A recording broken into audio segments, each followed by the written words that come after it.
Voilà. Nous y sommes. Exode 6, chapitre 6, au verset 1, du verset 1 à 6. Je lis. L'Éternel dit à Moïse, « Tu verras maintenant ce que je ferai à Pharaon. Une main puissante le forcera à les laisser aller. Une main puissante le forcera à les chasser de son pays. » Dieu parlera encore à Moïse et lui dit, « Je suis l'Éternel. Je suis apparu à Abraham, à Isaac et à Jacob comme le Dieu Tout-Puissant.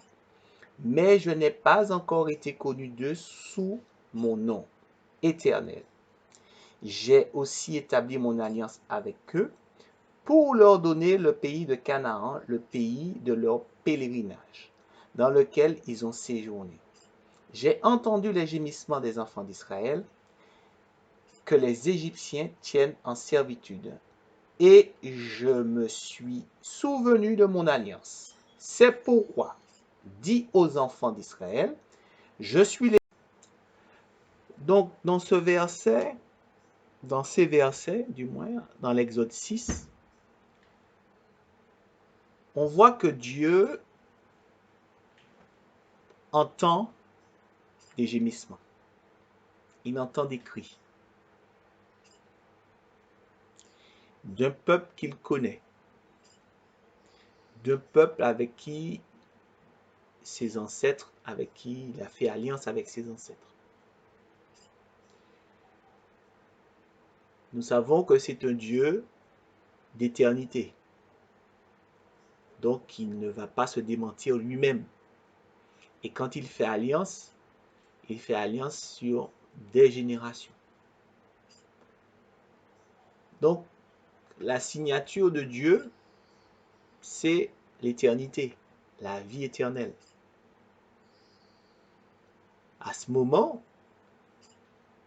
on voit que même si effectivement le peuple dans l'histoire, le peuple hébreu s'est détourné, mais il y a eu des gémissements qui ont incliné le cœur de Dieu.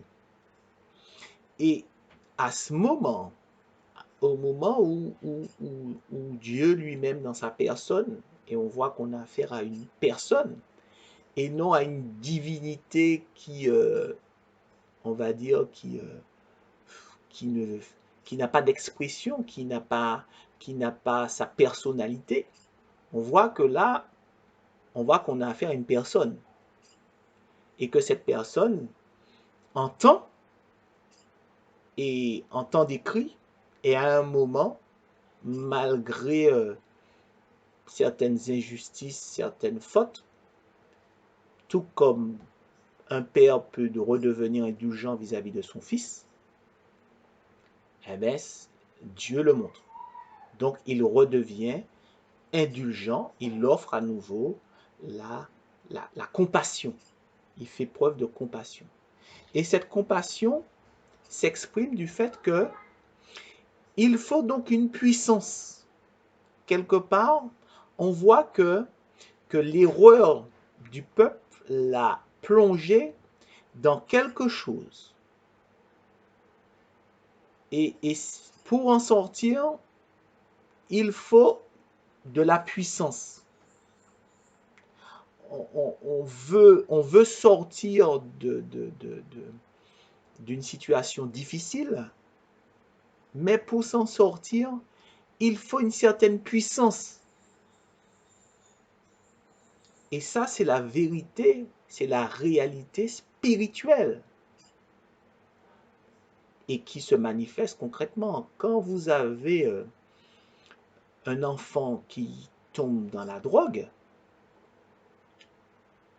eh bien, vous savez que il faut une puissance pour pouvoir le faire sortir de la drogue. Parce que sans puissance, il n'en sortira pas. Il faut une puissance d'amour. Il faut une puissance de patience. Parce que ces choses ne vont pas s'obtenir du jour au lendemain. Donc, il faut de la puissance pour la délivrance. Et c'est ce que le Seigneur parle. Et que les jugements ne peuvent être accompagnés que de la puissance. Et on voit que dans Exode 6, avec le peuple qui était en esclavage, que le Seigneur y rappelle son alliance. Et ça, c'est un message qui est très important, que ce soit pour un juif, que ce soit pour un chrétien, que ce soit pour un non-croyant, de se dire, mais même si je ne crois pas en Dieu, même si je n'ai pas marché dans ses voies, même si voilà, j'ai mené toute mon existence sans connaître Dieu, mais ce Dieu est rempli de compassion et voire même que parmi mes ancêtres, il a aussi peut-être fait alliance avec mes ancêtres qui me donne aussi la possibilité d'avoir droit à sa compassion. Et que je reconnais que dans la situation dans laquelle je suis, j'ai beau depuis quelques années essayer de m'en sortir par mes propres forces ou en faisant appel à des psychologues, en faisant appel à toutes plein de choses, à la médecine, en faisant appel à bien d'autres choses. Mais il faut de la puissance. On voit qu'aujourd'hui, pour pouvoir ramener l'État et même le monde économique dans un autre fonctionnement qui risque de diminuer toutes les ressources d'ici quelques années et de nous amener vers des températures de vie insoutenables, il faut de la puissance pour arrêter le système. Parce que le système est en marche et on voit même que ceux qui...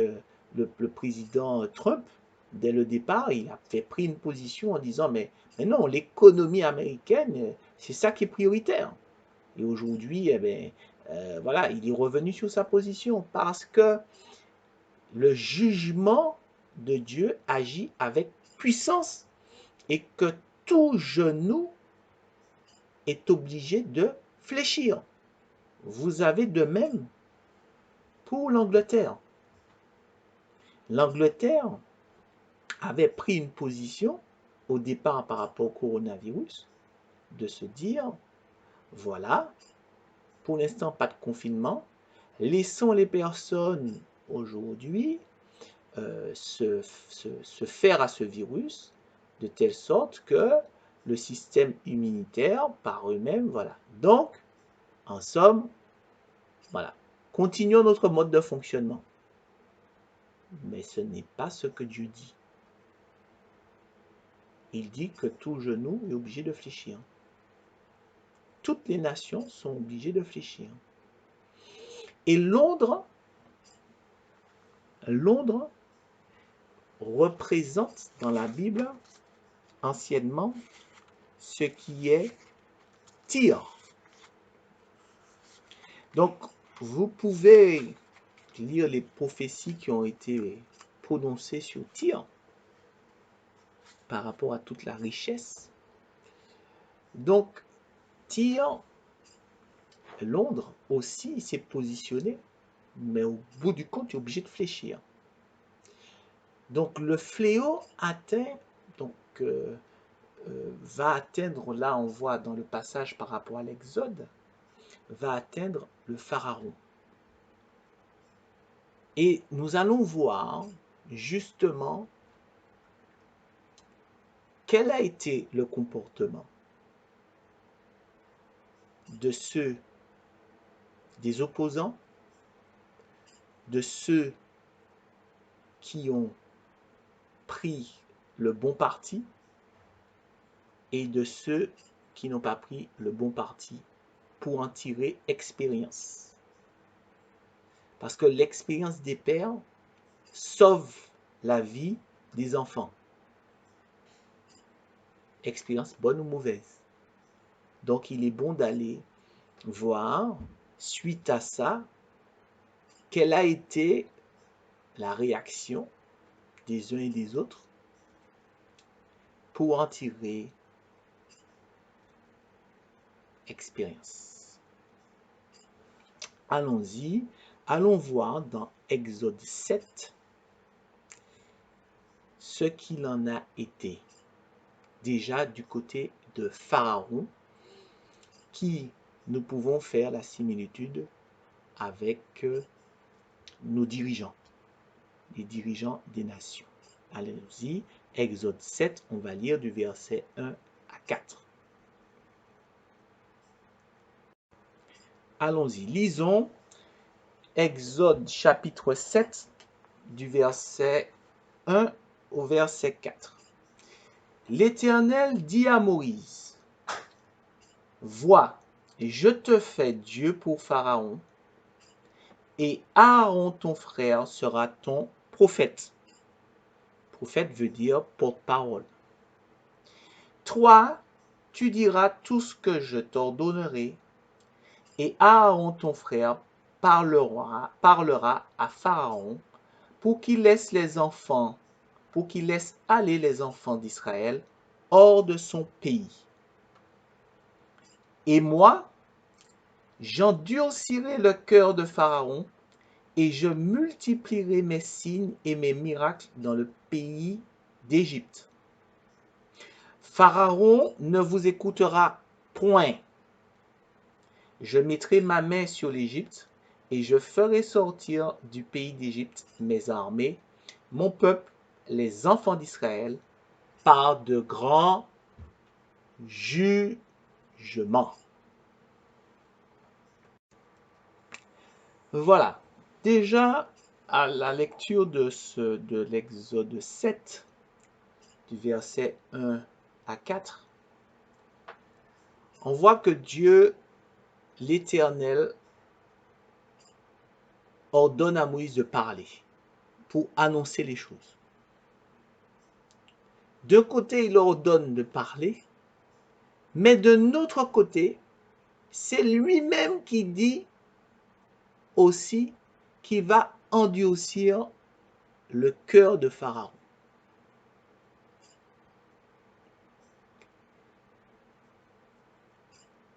C'est un contraste. Pourquoi parler alors qu'au bout du compte, en face, je mets des bouchons dans l'oreille de quelqu'un, en somme. Pourquoi? Pourquoi? Et il faut bien comprendre qu'à travers cela, on perçoit une vérité spirituelle. Nos oreilles peuvent entendre un son, mais c'est notre cœur qui reçoit le message.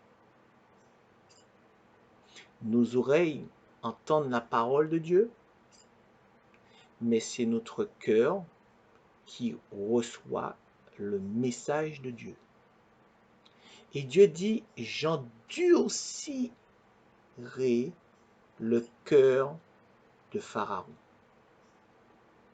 Il n'a pas dit, je l'empêcherai d'entendre, ça veut dire, je vais l'empêcher, je vais faire en sorte que tu ne puisses pas aller vers lui et qu'il n'entende pas. Non, non. Tu vas parler, il va entendre, mais son cœur sera imperméable. Je rendrai son cœur imperméable. Donc, on voit que à travers cela, Dieu veut nous montrer que il y a des personnes aujourd'hui où leur cœur est endurci. C'est pour pouvoir montrer les choses. Là, Dieu a montré, il endurcit le cœur de Pharaon, c'est pour montrer les choses. Mais la parole aussi dit que l'homme s'est endurci le cœur. Et que le Seigneur dit, mais voilà, vous avez endurci votre cœur était et durs comme des pierres, des cœurs de pierre. Et c'est pour ça qu'il dit, maintenant après, il dit dans Ézéchiel, je changerai leur cœur de pierre en cœur de chair. Donc il est nécessaire de comprendre que Dieu nous donne la possibilité de recevoir, de se débarrasser de ce cœur de pierre pour recevoir un cœur de chair et de ne pas endurcir notre cœur afin de percevoir les choses, de percevoir les signes, de percevoir la parole, de percevoir le message que le Seigneur donne maintenant, qui est important. Donc là, il est question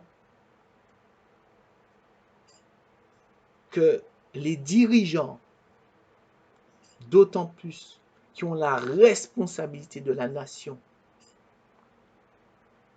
puissent ne pas s'endurcir le cœur. Que ceux qui doivent recevoir le message, qu'ils reçoivent. Il y en a certains, c'est déjà prévu que leur cœur soit dur. Leur cœur est endurci. Ils ne vont pas se repentir. Mais il y en a d'autres, oui. Et le peuple lui-même, parce que il est dit dans l'Exode, je vous invite à lire plus bas, de comprendre que le cœur de Pharaon avait été endurci, mais pas l'ensemble du peuple. À tel point que même les charlatans, les devins qui étaient autour de Pharaon, ils ont tenu tête dès le départ à faire des choses pour pouvoir éloigner tous ces fléaux. Vous savez qu'en ce moment, combien parmi nos dirigeants, ils vont consulter dans la partie occultiste, dans des choses pour pouvoir avoir certaines révélations des choses ou prendre des décisions ou bien même essayer de chasser tous ces fléaux. Voilà. Combien de chefs d'entreprise aujourd'hui qui voient la menace de l'écroulement de leur business, eh ben, ne sont-ils pas prêts à mettre un peu d'argent pour aller voir,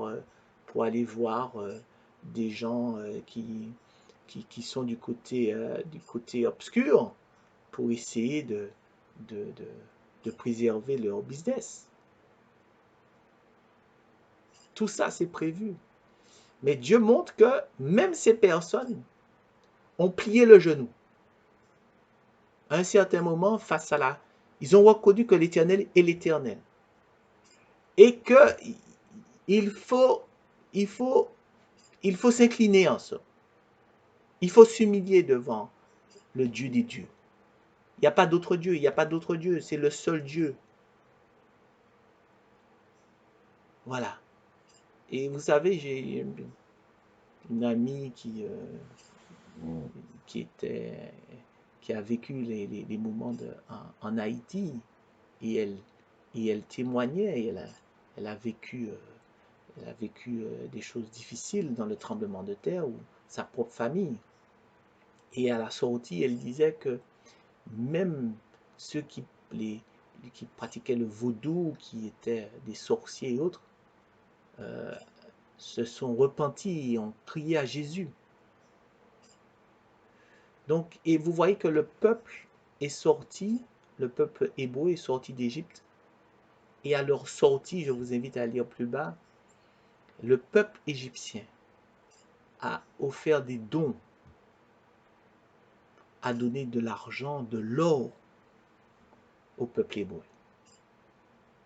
Donc Dieu endurcit le cœur de certains, mais pas le cœur de tous. Il endurcit ceux qui sont déjà appelés malheureusement au dessein funeste. Parce qu'il faut que l'écriture se réalise. Comment amener à la révélation de la lumière si en contraste on n'a pas les ténèbres? Donc notre part aujourd'hui, c'est de nous positionner vers ceux qui ont la possibilité encore de recevoir cette parole et de ne pas endurcir notre cœur et de garder la ferme assurance. Donc, il y a donc un appel maintenant qui repose à travers ces signes, parce que les signes sont là pour appeler. Sinon, c'est directement les choses qui arrivent. Voilà. Et boum. Il y a plus, on peut plus parler, on peut plus réagir. Bon, ben voilà, c'est le jugement final. Voilà. Mais là, ce sont des signes annonciateurs pour pouvoir appeler à agir, réagir, à faire quelque chose, à se positionner. Donc, quel est l'appel qui repose maintenant qu'on a vu et qu'aujourd'hui, par la grâce de Dieu, j'espère que vous avez perçu que là, on est vraiment rentré dans cette période, dans le temps. Donc là, quel est l'appel qui repose sur les uns et les autres qui peuvent entendre le message et dont leur cœur est suffisamment tendre, que les branches sont suffisamment tendres pour recevoir. Les branches du figuier sont suffisamment tendres pour recevoir voilà, elles sont encore, elles peuvent recevoir l'eau de vie, l'eau de pluie, en somme. Voilà, pour porter encore du fruit. Oui, elles sont pas sèches. Elles sont pas, c'est pas fini, en somme. Ouais, c'est pas sec. Voilà. Donc, allons donc, je vous invite à ce que on voit justement, qu'on aille voir quel a été l'appel, quel est l'appel qui repose, d'autant plus dans la période de la Pâque, quel est l'appel qui reposait dessus. Donc, on va dans Exode 12 et on va voir derrière, à travers la parole, là où le Seigneur est en train de toucher du doigt un point afin que nous puissions réagir. Prenons Exode 12 du verset 21 au verset 28. Allons-y. Prenons donc Exode 12, chapitre 12, du verset 21 au verset 28. Donc, c'est la Pâque, c'est l'institution de la Pâque. La Pâque en anglais, ça veut dire Passover, passer de l'autre côté. Passover. Lisons. Moïse appela tous les anciens d'Israël et leur dit: Allez prendre du bétail pour vos familles et immoler la Pâque.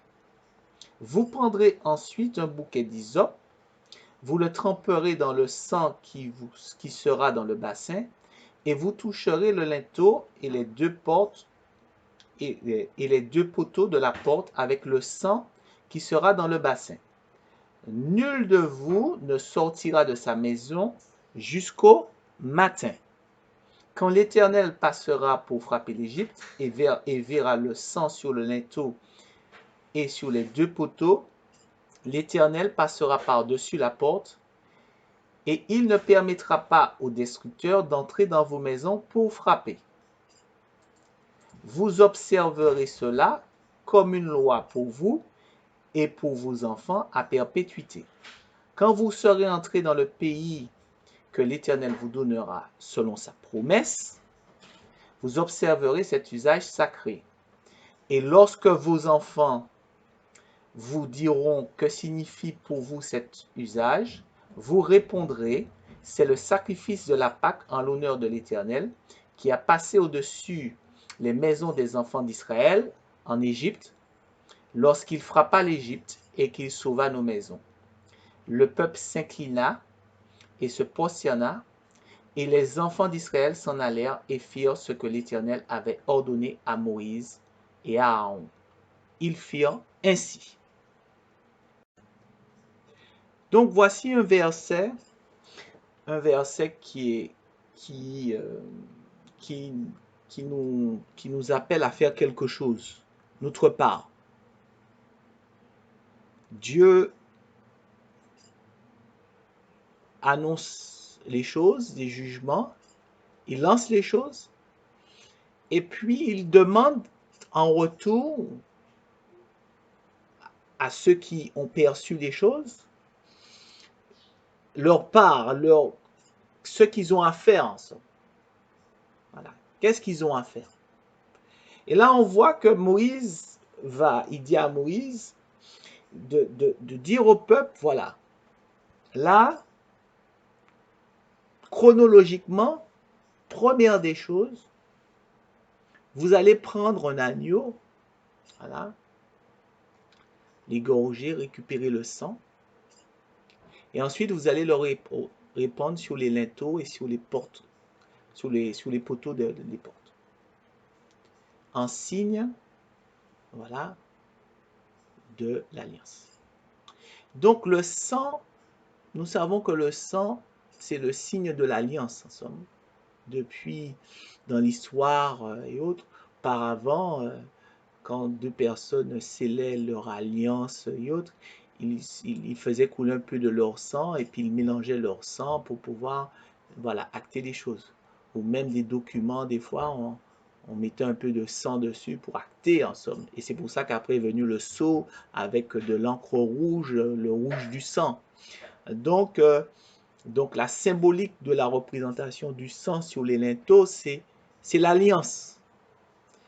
Et l'agneau, nous savons que pour nous, pour ceux qui sont chrétiens, savent que c'est l'alliance qui a été scellée, la nouvelle alliance qui a été scellée en Jésus-Christ, l'agneau de Dieu, qui a porté le péché du monde et qui a été cloué à la croix pour nous. Voilà.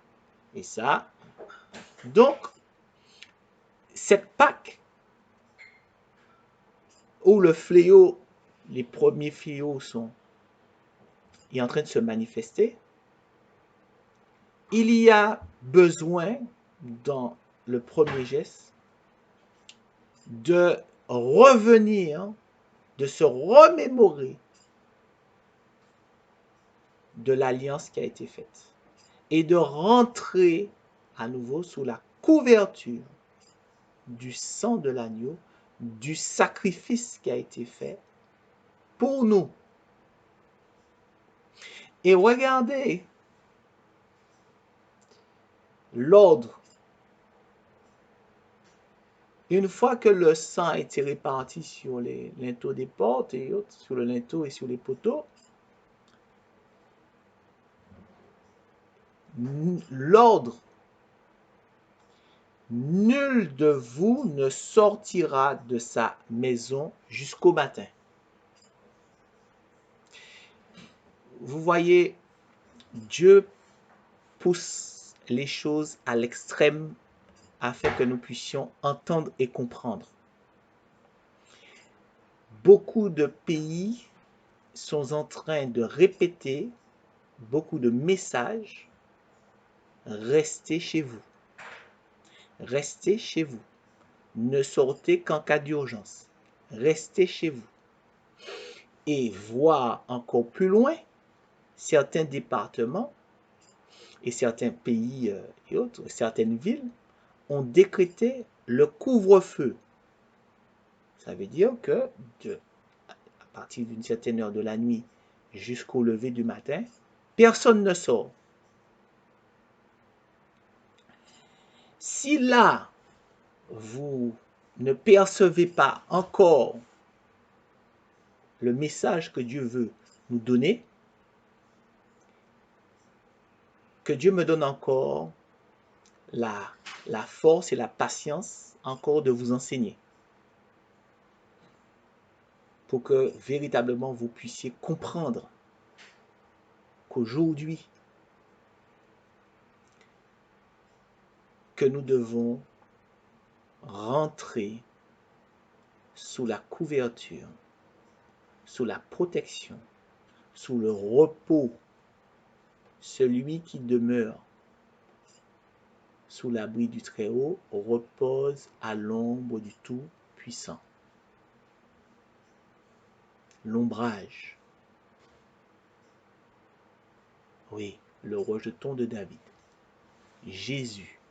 Revenir sous la couverture du sacrifice de Jésus. Revenir à la croix. Revenir à notre premier amour. Parce que beaucoup d'entre nous servent, disent qu'ils aiment l'Éternel, qu'ils aiment le Seigneur. Mais le Seigneur leur dit, je ne vous connais pas. Ce que j'ai contre toi, c'est que tu as abandonné ton premier amour. Un appel à revenir à la maison, revenir dans le repos qui a été gagné pour nous à la croix de Golgotha. Donc ce premier appel, il faut le percevoir. Autant physiquement que spirituellement. Restez chez nous, restez chez vous, et d'autant plus le soir, et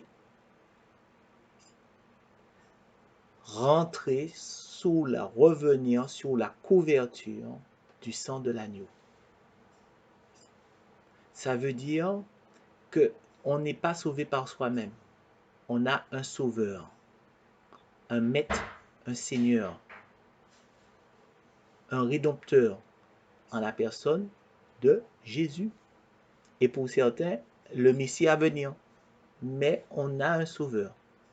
Et il faut revenir dessus.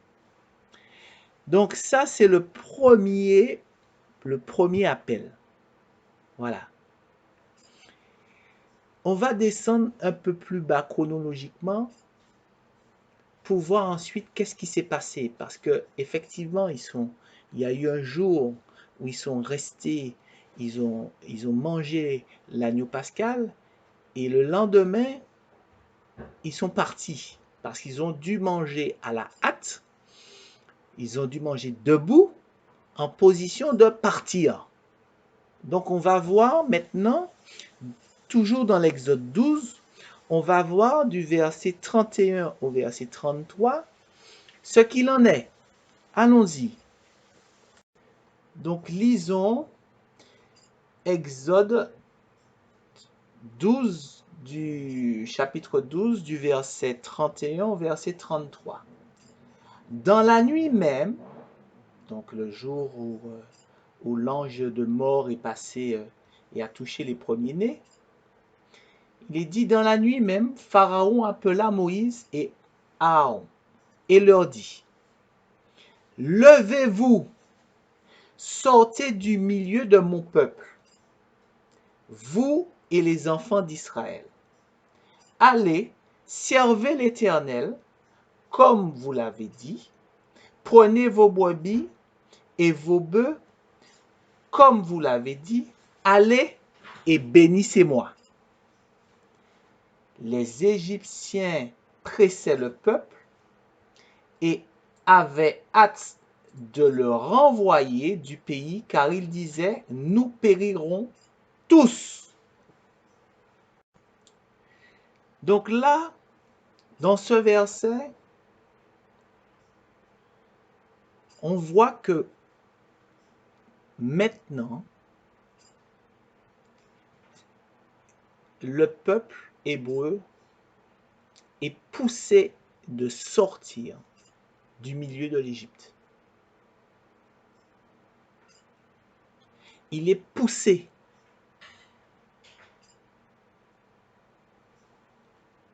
Pour ceux qui sont appelés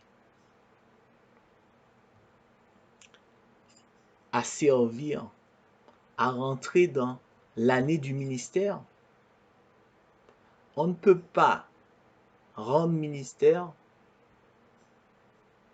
tout en restant dans l'esprit du monde, attachés à l'esprit du monde. On œuvre dans le monde, mais pas avec l'esprit du monde. C'est là où est ton cœur que va tes pensées et tes actes.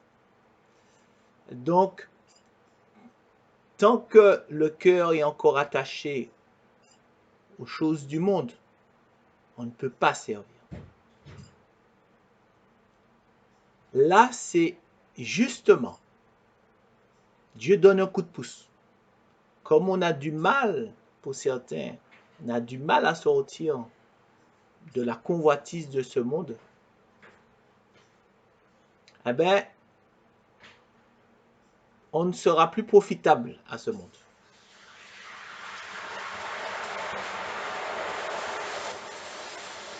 On ne sera plus profitable à ce monde. Ça veut dire qu'aujourd'hui, il faut comprendre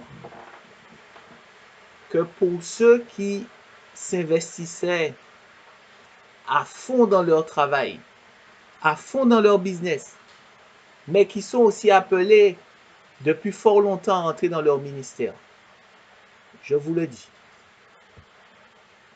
vous ne serez plus les bienvenus. Non. Parce que Dieu, c'est un Dieu d'amour et c'est un Dieu d'alliance.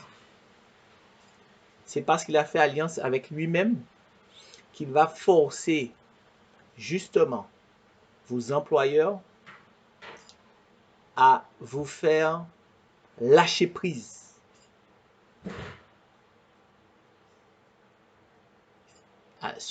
par rapport à la passion que vous mettez au niveau du travail. Parce que vous ne pouvez pas servir deux maîtres. Si vous avez la passion du travail, si vous avez la passion du sport, si vous avez la passion de la culture, la passion de toute autre activité autre que celle de servir Dieu, eh bien, par amour de Dieu, par alliance, il amènera à ce que vous ne soyez plus les bienvenus. Donc là, on voit que le peuple est poussé à sortir. Et à sortir d'une zone de confort pour entrer dans un désert. Allez dans le désert. Allez.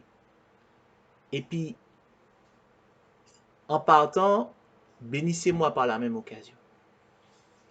Donc, on voit véritablement qu'aujourd'hui, à travers ces signes, il est demandé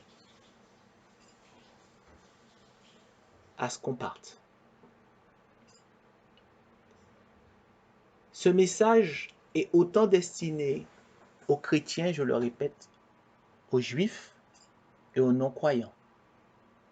Ceux qui sont appelés, ceux qui ont été choisis et ceux qui entendent. Je le dis pour les juifs qui peuvent recevoir ce message. Rentrez chez vous. Rentrez chez vous. Rentrez chez vous. Vous avez peut-être des affaires qui portent des fruits, qui portent une certaine prospérité dans quel que soit le pays, aux États-Unis, à Londres, à Paris et autres. C'est le temps de revenir à la maison. C'est le temps de rentrer. Oui. Parce qu'il y a un rendez-vous. Et ce n'est pas parce que nous sommes meilleurs, c'est parce que tout simplement nous avons été choisis. C'est une grâce qui nous a été faite. Nous sommes forcés à rentrer. Nous sommes forcés à rentrer dans l'année du ministère. Les Juifs sont forcés de rentrer en Israël pour rebâtir, reconstruire pour le retour annoncé imminent du roi des rois, du Messie, du roi. Et la parole doit venir maintenant d'autant plus accréditer ce que je viens de dire.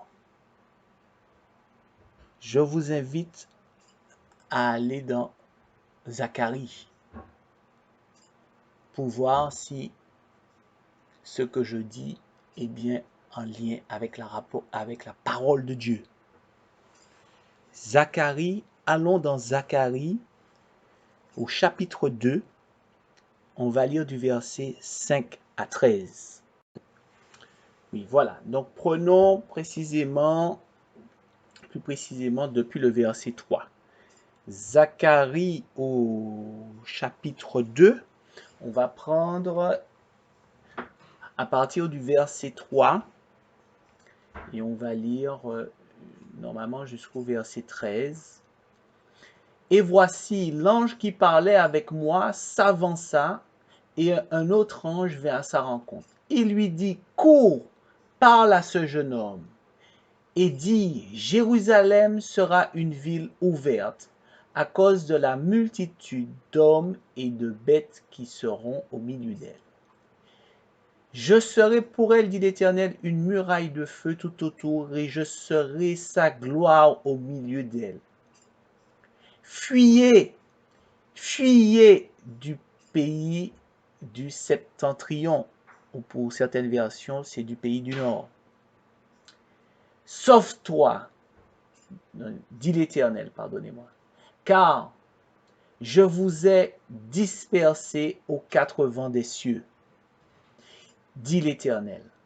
Au verset 7, sauve-toi, Sion, toi qui habites chez la fille de Babylone, car ainsi parle l'Éternel des armées. Après cela viendra la gloire. Il m'a envoyé vers les nations qui vous ont dépouillés, car celui qui vous touche, touche à la prunelle de son œil. Voici, je lève ma main contre elles, et elles seront la proie de ceux qui leur étaient asservis. Et vous saurez que l'Éternel des armées m'a envoyé. Pousse des cris d'allégresse et réjouis-toi, fille de Sion, car voici, je viens et j'habiterai au milieu de toi, dit l'Éternel. Beaucoup de nations s'attacheront à l'Éternel en ce jour-là et viendront, mon peuple, j'habiterai au milieu de toi. Tu sauras que l'Éternel des armées m'a envoyé vers toi. L'Éternel possédera Juda comme sa part dans la terre sainte, et il choisira encore Jérusalem. Amen. Donc là, tout juif sait et comprend le message. Qu'il faut revenir, qu'il y a un temps pour revenir. Qu'il faut revenir en Israël. Ceux qui ont du mal à le faire, Dieu va leur donner un coup de pouce. Dieu va donner un coup de pouce. Le droit de Dieu va agir. Il va agir afin que les Juifs, aujourd'hui, retournent en Israël et reprennent possession du pays pour le rebâtir. Ce message est clair. Il est clair. En 2020, on en sort d'Israël et on a vu sur notre route combien d'amandiers qui étaient en train de refleurir. C'est les signes. Tous ces signes sont manifestes et on voit combien le pays est en train de pleine reconstruction. Maintenant, il faut que ceux qui doivent rentrer rentrent. Aujourd'hui, dans l'Exode, nous n'avons pas de trace que tous sont partis dans le désert. Peut-être que certains, après la Pâque, sont restés en Égypte. Peut-être. En tous les cas, il a bien été dit que le peuple a reçu un sacré coup de main de Dieu pour les faire sortir. Maintenant, au niveau des chrétiens, au niveau de ceux qui ont été rachetés, les rachetés, quel est notre appel en somme? Qu'est-ce que le Seigneur nous dit de faire en cet instant et voilà, et quelle est notre part? Quelle est notre part? Eh bien, cela est dit dans l'Apocalypse au verset 14. Allons donc voir du verset 14 au verset 16 ce qu'il en est. L'appel, une fois que les signes du retour du Seigneur se manifestent, ce que d'autant plus nous avons à faire. Alors lisons Apocalypse au chapitre 14, du verset 14 au verset 16. Je regardai, et voici il y avait une nuée blanche, et sur la nuée était assis quelqu'un qui ressemblait à un fils d'homme, ayant sur sa tête une couronne d'or, et dans sa main une faucille tranchante. Et un autre ange sortit du temple, criant d'une voix forte à celui qui était assis sur la nuée: lance ta faucille et moissonne, car l'heure de moissonner est venue, car la moisson de la terre est mûre. Et celui qui était assis sur la nuée jeta sa faucille sur la terre, et la terre fut moissonnée. Amen.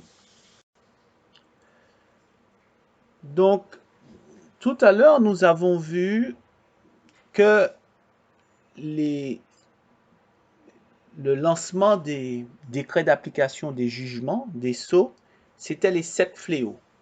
Et ça, donc, c'était au chapitre 15 de l'Apocalypse. D'accord? Et nous avons lu tout à l'heure du verset 1 à 4. Et là, on va juste en amont du verset, on va dans l'Apocalypse au chapitre 14. Et donc au chapitre 14, là, l'Éternel qui envoie son fils qui est sur une nuée, et cette nuée symbolise tous les saints, d'accord? Ça, c'est dans un autre enseignement qu'on verra ça. Mais il dit de lancer la faucille. Voilà. De lancer la faucille pour pouvoir moissonner. Donc, Jésus a répété, priez le Père afin d'envoyer des moissonneurs. Priez le Père afin d'envoyer des moissonneurs. Oui. Donc, parce que la moisson, elle est grande. Nous savons qu'aujourd'hui, l'évolution scientifique, technologique, nous vient de Dieu.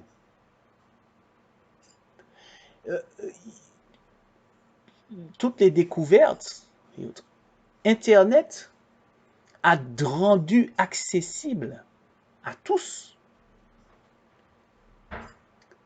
la connaissance de la parole. Malgré tout ce que certains États ont fait pour empêcher à ce qu'il y ait la propagation de la parole. Donc, dans certains pays, ils ont interdit les maisons de prière. Voilà, ils ont interdit d'avoir une Bible, voilà et autres. Mais avec l'accès Internet, les réseaux sociaux et autres, l'accès à la parole est rendu disponible. Donc, la parole a été semée. Elle est disponible. Maintenant, il est l'heure de moissonner. La moisson veut dire que vous venez récupérer donc les grains qui ont poussé, le blé, et pour en faire bon usage, soit du pain et autres. Voilà. Donc, la fossile veut dire séparation en somme.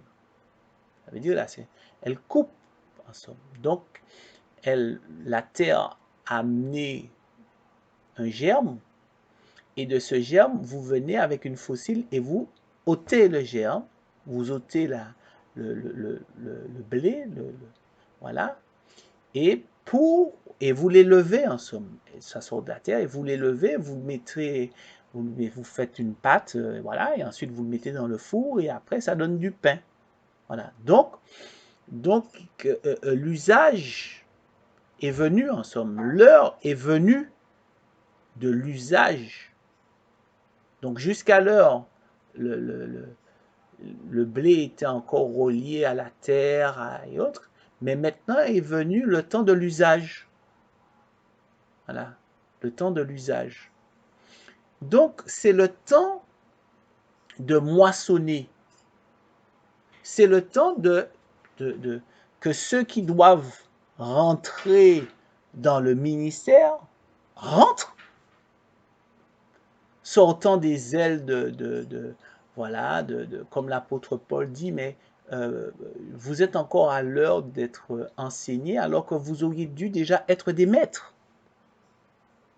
Donc, c'est l'heure de moissonner, d'aller, de récupérer les âmes et autres et de les amener à se positionner fermement. Et c'est pas se positionner dans une assemblée, voilà, c'est se positionner vis-à-vis du royaume de Dieu qui est en train de se manifester avec puissance et avec autorité. Donc, le chrétien qui aujourd'hui, je vais dire, les rachetés des nations dites païennes, aujourd'hui, c'est l'heure de moissonner. C'est l'heure de rentrer dans le ministère, d'autant plus le ministère de la parole, parce que nous sommes tous, et je le dis, et je le répète selon par rapport à la parole, nous sommes tous appelés à être des sacrificateurs. Car dans l'Exode, il est bien rappelé que le peuple a été, oui, sorti d'Égypte pour être un royaume de sacrificateurs, une nation sainte. Donc tous qui sont sortis en corps d'armée sont sortis pour être des sacrificateurs. Malheureusement, dans le désert, il y a eu transgression avec le veau d'or. Donc, c'est à ce moment-là que il est venu une séparation et que ceux qui se sont consacrés, les Lévites, les sacrificateurs, se sont mis à part, voilà, et ont servi l'Éternel comme ils devaient. Et aujourd'hui,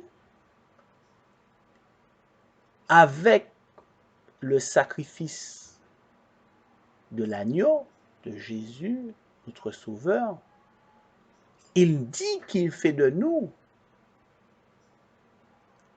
un royaume de prêtres et des rois qui régneront. Tous nous sommes appelés à rendre ministère, et d'autant plus le ministère de la parole, la propagation de la parole de Dieu, parce que nous sommes des pierres vivantes de l'édifice. Nous sommes des pierres vivantes, ça veut dire des pierres qui parlent, qui vivent. Donc la parole n'est pas seulement, elles ne sont pas uniquement des enseignants, des pasteurs, voilà, de ceux que et autres. Le ministère de la parole est donc donné à tous. Que l'on rencontre un collègue de travail, quelle que soit la personne, à toute occasion, comme dit l'apôtre Paul, d'accord, toutes circonstances bonnes, prêchons la bonne nouvelle, parlons, moissonnons, moissonnons, moissonnons. Donc c'est le message, c'est l'appel qui repose sur nous. Donc ce message et ces messages, donc ils viennent, chacun reçoit sa part, on va dire, mais il y a un point important aussi que le Seigneur a rappelé avant son départ. Il parle de rassemblement. Il parle d'un point de rendez-vous. Il parle d'un lieu de rencontre. Alors, est-ce que le lieu de rencontre, ça sera un lieu de rencontre pour les Juifs, un lieu de rencontre pour les chrétiens, d'accord?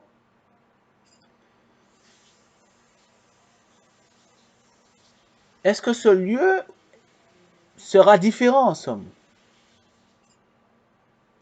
Eh bien, seule la parole peut nous éclairer dessus.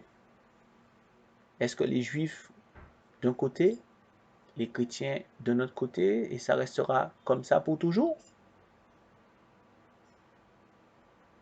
Je pense qu'à l'intérieur de chacun de nous, on a une réponse, on a une voix, on a quelque chose qui est ancré au plus profond de nos entrailles.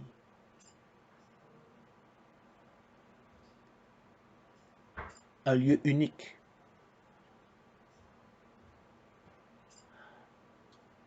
On a un rendez-vous unique. On a un point de rencontre.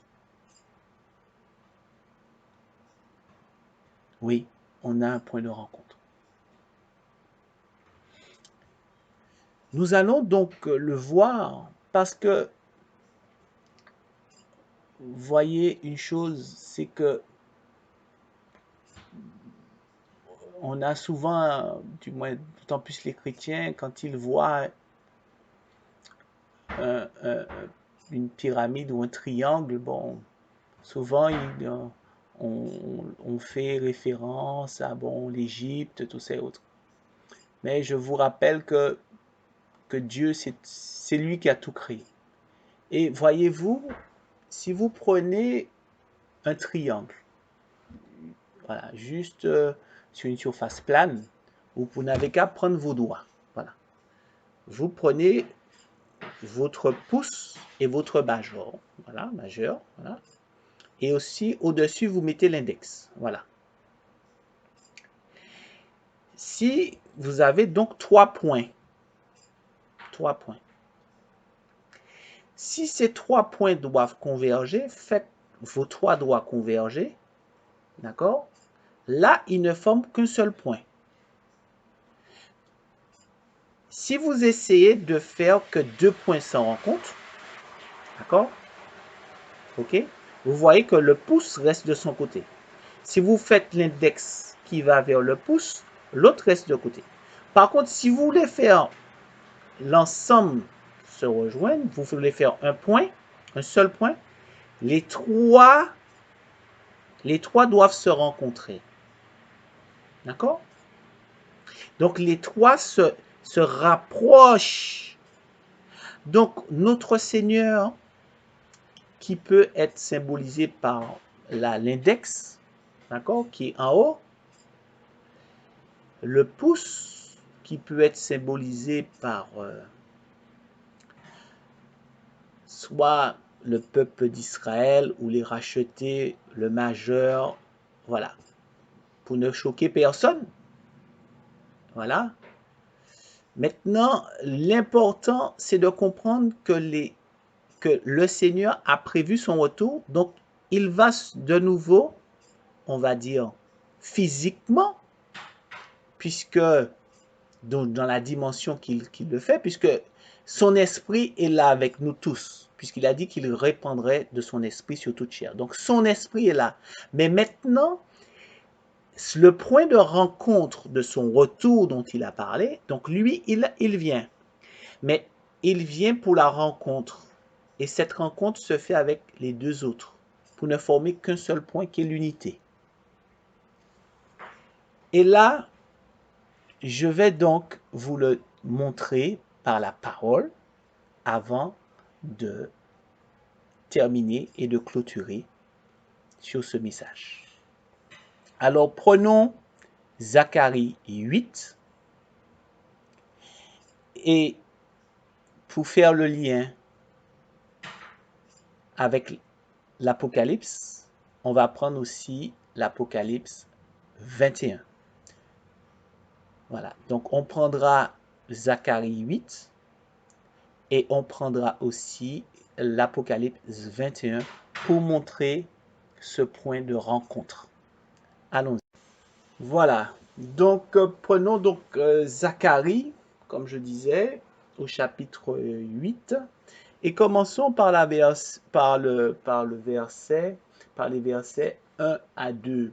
La parole de l'Éternel des armées se révéla en ces mots. Ainsi parle l'Éternel des armées, je suis ému pour Sion d'une grande jalousie, et je suis ravi, et je suis saisi pour elle d'une grande fureur.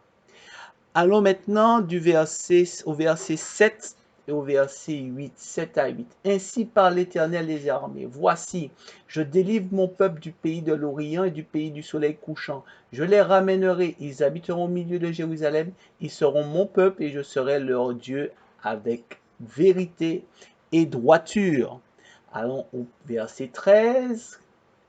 De même que vous avez été en malédiction parmi les nations, maison de Juda et maison d'Israël, de même je vous sauverai et vous serez en bénédiction.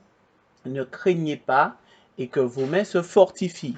Et maintenant au verset 20, du verset 20 au verset 23, ainsi par l'Éternel des armées, il viendra encore des peuples et des habitants d'un grand nombre de villes. Les habitants d'une ville iront à l'autre en disant, allons implorer l'Éternel et chercher l'Éternel des armées. Nous irons aussi. Et beaucoup de peuples et de nombreuses nations viendront chercher l'Éternel des armées à Jérusalem et implorer l'Éternel.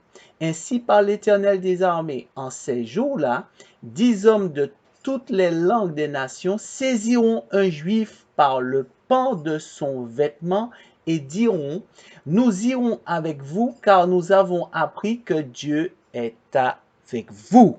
Amen.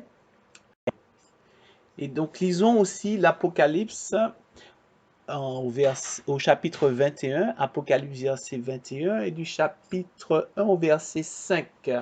Puis je vis un nouveau ciel et une nouvelle terre, car le premier ciel et la première terre avaient disparu et la mer n'était plus. Et je vis descendre du ciel d'après de Dieu la ville sainte, la nouvelle Jérusalem, préparée comme une épouse qui s'est parée pour son époux.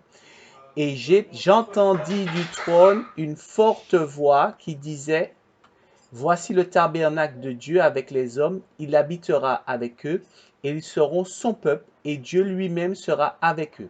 Il essuiera toute larme de leurs yeux, et la mort ne sera plus, et il n'y aura plus ni deuil, ni cri, ni douleur, car les premières choses ont disparu.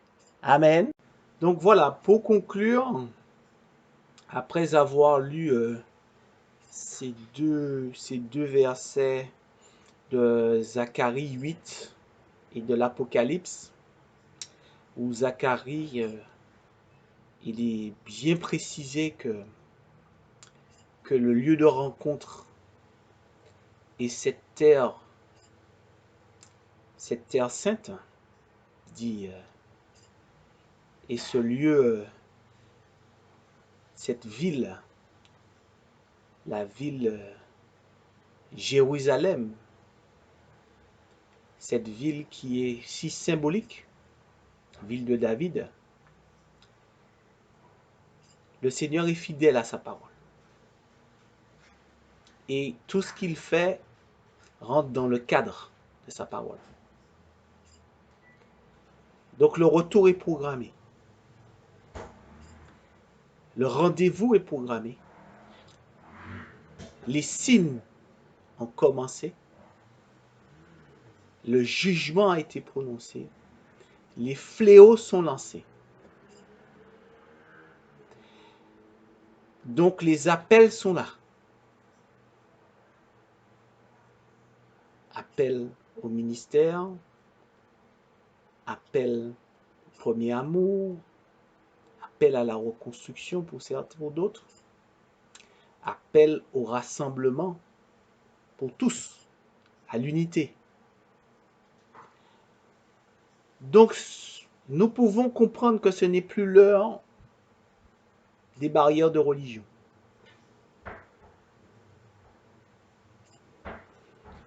Nous comprenons que la priorité, c'est le royaume de Dieu. Et que le royaume de Dieu se manifeste sur terre avec nous. Et que nous le voulions ou pas, les choses sont enclenchées et nous devons répondre à cet appel. Donc, dans Matthieu 25, qui était le message d'introduction, dont le titre c'est « Le Fils de l'homme est à la porte », c'est un appel à la vigilance. C'est un appel au positionnement, au repositionnement, un appel à la construction. L'appel du ministère, il est là. Le ministère de la parole. Oui, le ciel et la terre nous témoignent que c'est bien l'année du ministère. Au CRC, au Centre du Réveil Chrétien, les pasteurs David et Jocelyne Goma l'ont reçu. D'autres ministères aussi l'ont reçu à travers le monde. Et nous sommes tous obligés de nous humilier devant la seigneurie, la souveraineté, la suzeraineté de notre Dieu qui s'est incarné en son Fils Jésus-Christ, avec qui il ne fait qu'un et qu'il se tient à la porte de nos maisons. Que vous puissiez véritablement avoir cette symbolique en tête et que c'est la vérité. Jésus, là il vient, il est à la porte de chacune de nos maisons. Il s'est d'abord présenté, il était venu, il a dit pour annoncer des années de grâce, mais il se tient à notre porte pour le jour du jugement. Donc, au verset 25, qui suit le verset 24, pour pouvoir avoir la clé de rester vigilant, notre Seigneur nous parle de la parabole des 10 vierges, des 10 jeunes filles, que ceux qui comprennent au niveau de l'Ancien Testament Dans la traduction de certains, on parle des 10 vierges et d'autres parlent des 10 jeunes filles. Les 10 jeunes filles font référence au Cantique des Cantiques. Oui, à la colombe qui est représentée par le Saint-Esprit. Alors, nous devons garder nos lampes allumées par le biais du Saint-Esprit. Revenons à cela, à l'essence même, l'Esprit de Jésus qui a été répandu. Ses côtes ont été percées afin que l'eau coule. Son sang a coulé et après l'eau de vie, l'Esprit a été répandu. Son Esprit nous est disponible pour garder nos lampes allumées. Je m'adresse pour finir d'autant plus à ceux qui sont très attachés à Marie. Je vous en conjure, la Vierge Marie est la symbolique, est la représentation que Jésus est le Fils de Dieu, car il est venu de façon extraordinaire sur terre, né du Saint-Esprit. Alors, tout comme elle, qui a reçu la grâce de recevoir le Saint-Esprit, attachons-nous à notre communion avec le Saint-Esprit. Que vous soyez en cet instant concentrés sur la personne de Jésus par son Saint-Esprit.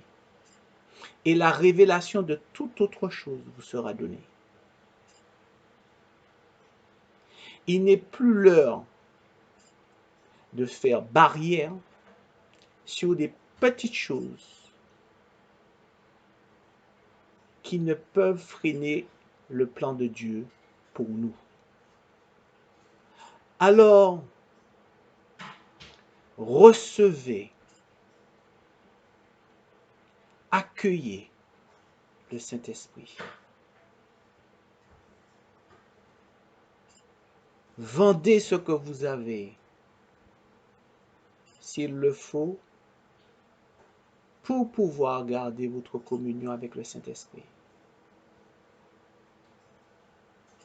Parce qu'il dit, les sages disent, allez acheter. Allez acheter. Il y a des choses que l'on a qui nous empêchent de rentrer dans le royaume de Dieu, d'avoir une communion avec le Saint-Esprit. Débarrassez-vous-en. Débarrassez-vous-en. C'est l'heure. Plus de barrières de religion. Si ton voisin est d'accord sur que seul Jésus t'ouvre la porte, et toi de même, mets de côté pendant quelques instants ce qui empêchait que nous puissions nous retrouver et prier ensemble à la Pâque et élever le nom de Jésus et revenir à la croix. Que ce qui faisait barrière entre évangélistes, catholiques, entre protestants et autres, qu'aujourd'hui, à tous ces signes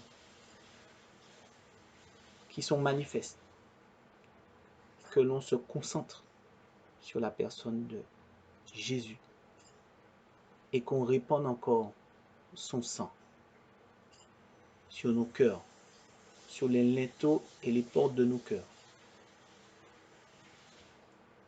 Oui, qui lui appartiennent pour toujours. Soyez bénis. Et cela ne fait que commencer parce que côté enseignement, nous vous porterons les enseignements qui vous amèneront à vous préparer au ministère de la parole. Ces enseignements seront disponibles, accessibles gratuitement. Dieu nous a mandatés et nous donne force et courage pour aller jusqu'au bout. Nous vous proposerons 2 années d'enseignement à la préparation au ministère de la parole. C'est une école qui vous sera disponible, accessible, sans exception de religion. Vous pourrez recevoir les cours à distance et nous vous proposerons un accompagnement. Merci encore d'avoir été attentif à ce message et merci encore pour ceux qui voudront le mettre en application la parole de Dieu qui a été lancée, prononcée, et que vous en soyez aussi les porte-paroles autour de vous, dans vos familles, au niveau de votre voisinage, auprès de vos collègues. Soyez bénis et n'oubliez pas de prier aussi pour nous. Voilà.